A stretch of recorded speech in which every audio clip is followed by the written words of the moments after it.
Every insight deserves an audience. Welcome to Atypica AI. Hosts, the numbers don't lie, and they're terrifying. Right now, as we speak, 60% of teenagers are facing a mental health crisis. But here's what everyone's getting wrong.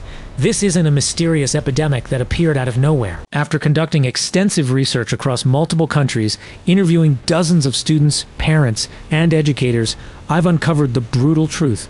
We've built an academic system that's systematically destroying our kids' mental health. And the most shocking part, we're all pretending it's normal. You think your teenager is just being dramatic about homework? Think again.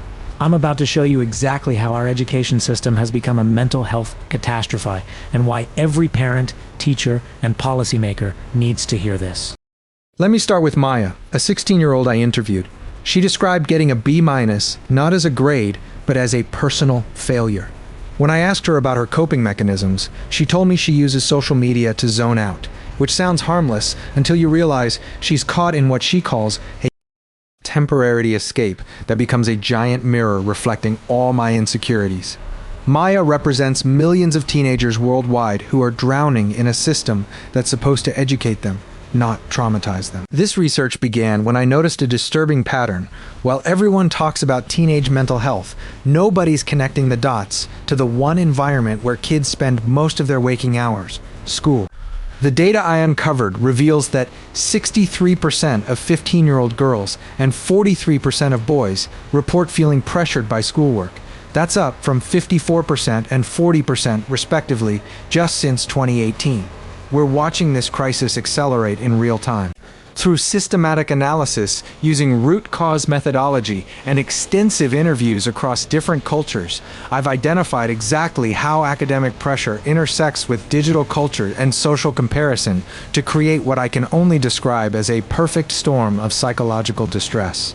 More importantly, I've discovered why our current support systems are failing catastrophically and what we must do instead. The research reveals 4 critical systems, all failing simultaneously.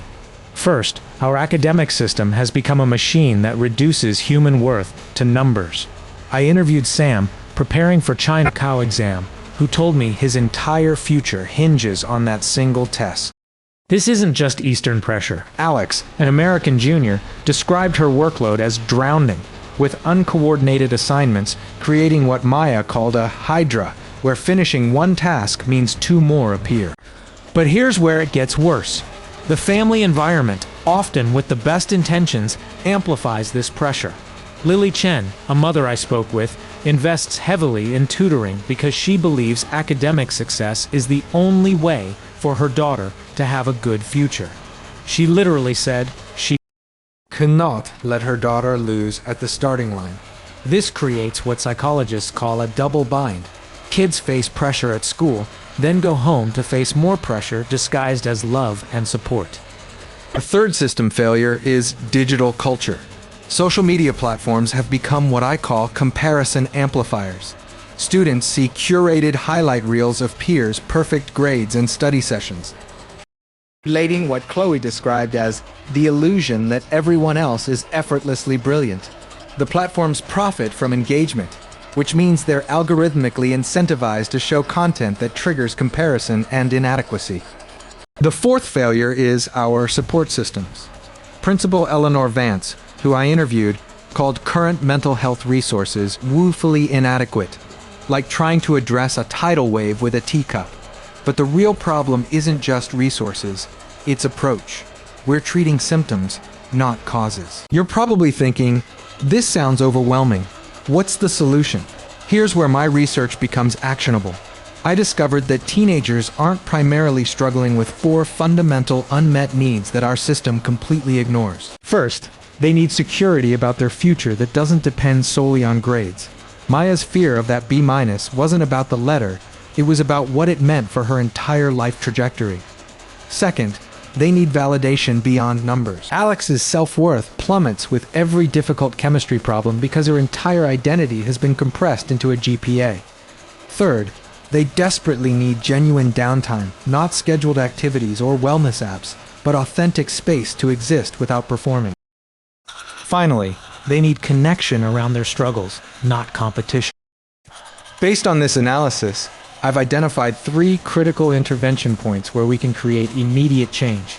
Educational institutions must fundamentally redefine success metrics. It isn't about lowering standards, it's about broadening them. Schools that have piloted portfolio-based assessments alongside traditional testing see dramatic improvements in student well-being without sacrificing academic rigor. For mental health support, we need to flip from reactive crisis intervention to proactive integration.